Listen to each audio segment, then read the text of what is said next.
और world bank की इसी रिपोर्ट पर केंद्रीय शिक्षा मंत्री धर्मेंद्र प्रधान से खास बातचीत की है हमारे सहयोगी हिमांशु शेखर ने। Jobs at your door step world bank ने स्किल बेस्ड एजुकेशन सिस्टम पर एक महत्वपूर्ण रिपोर्ट जारी किया है। भारत के लिए इसके क्या मायने हैं, भारत सरकार के लिए ये कितना महत्वपूर्ण है और देश में स्कूल सिस्टम में किस तरह से स्किल बेस्ड ट्रेनिंग जो है वो स्कूली बच्चों के लिए आगे बढ़ाई जा सकती है, उसका विस्तार हो सकता है। इन सभी महत्वपूर्ण मसलों पर बात करने के लिए मेरे साथ भारत के शिक्षा मंत्री धर्मेंद्र प्रधान हैं। एनडीटीवी में आपका स्वागत है। ये रिपोर्ट ऐसे वक्त पर आया है जब 2047 तक भारत को एक विकसित भारत बनाने का प्रधानमंत्री ने एक एजेंडा तय किया है।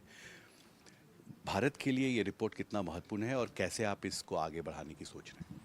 देखिए, माननीय प्रधानमंत्री जी दूर का सोचते हैं। उन्होंने देश के अंदर एक मोमेंटम लाने के लिए पिछले 10 साल से जिस प्रकार से एक continuous reformist governance model develop किया, उसी में आने वाले 47 तक 47 तक जब हम आज़ादी का शताब्दी मनाएंगे, तब तक हमारी रिक्वायरमेंट क्या होगी, हमारी ग्लोबल प्रोफाइल क्या होगी, ये सारे को ध्यान में रखते हुए राष्ट्रीय शिक्षा नीति 2020 में एनईपी 2020 में एक पैराडिम शिफ्ट किया गया है।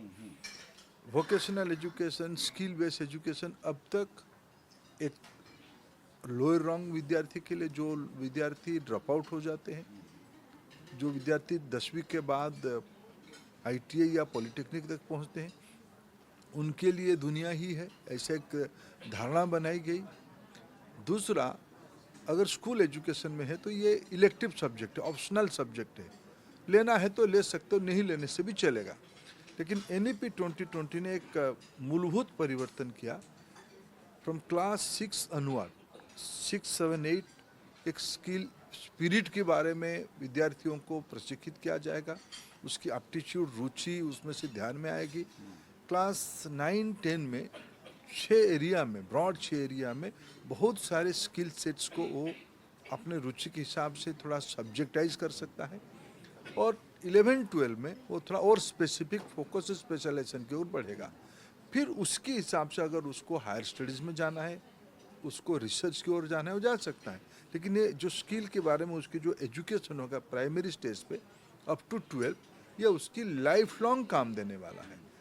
इसीलिए वर्ल्ड बैंक के साथ जब हमारी कुछ प्रोजेक्ट काम चल रहा है, वर्ल्ड बैंक ने उन्हीं इलाका में इसकी इम्पैक्ट क्या आया है, 6 राज्यों में कुछ चुनिंदे जिले को उन्होंने एक सैंपल लेके एक पैन इंडियन रिक्वायरमेंट के बारे में इंडिकेशन किया है, जो हमारी आवश्यकता भी है, एनईपी की रिकमेंडेशन भी है, और हमारी जो रोड मैप आने वाले 25 साल में बनने वाला है अमृत काल में, उसी में जब प्रधानमंत्री जी एक एम्बिशन रखते हैं, भारत को दुनिया की स्किल हब बनानी है, भारत दुनिया की ग्रोथ इंजन बनेगा, इंडिया लेड इकोनॉमिक मॉडल बनने वाला है, उस समय में इस प्रकार की रिपोर्ट निश्चित रूप में एक नया थॉट प्रोसेस को, पुरानी आइडियाज़ को री अप्रोप्रिएट करके नए अप्रोच से ले जाने का एक निश्चित रूप में मदद करेगी।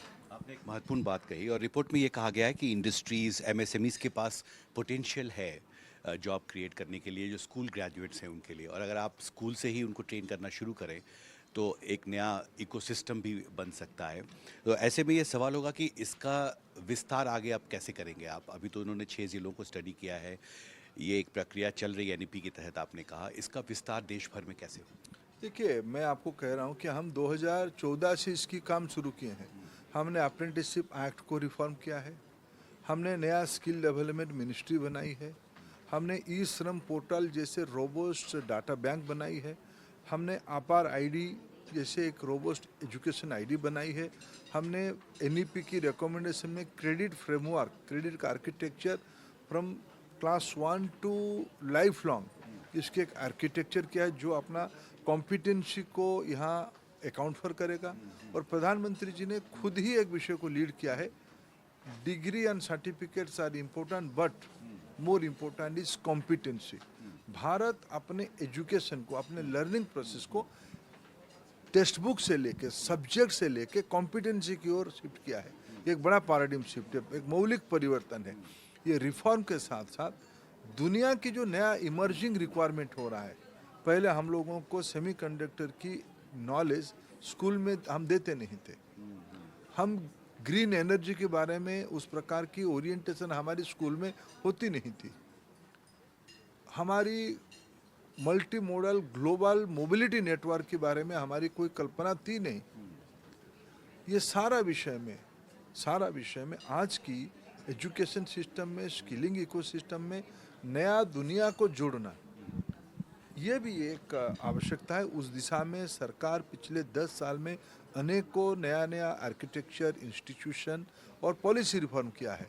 इस बार के बजट में देखिए, हमने 1 करोड़ इंटर्नशिप की रिस्पॉन्सिबिलिटी लिया है। कॉरपोरेट को इन्वॉल्व करते हुए गवर्नमेंट लेड करेगा इंटर्नशिप के लिए।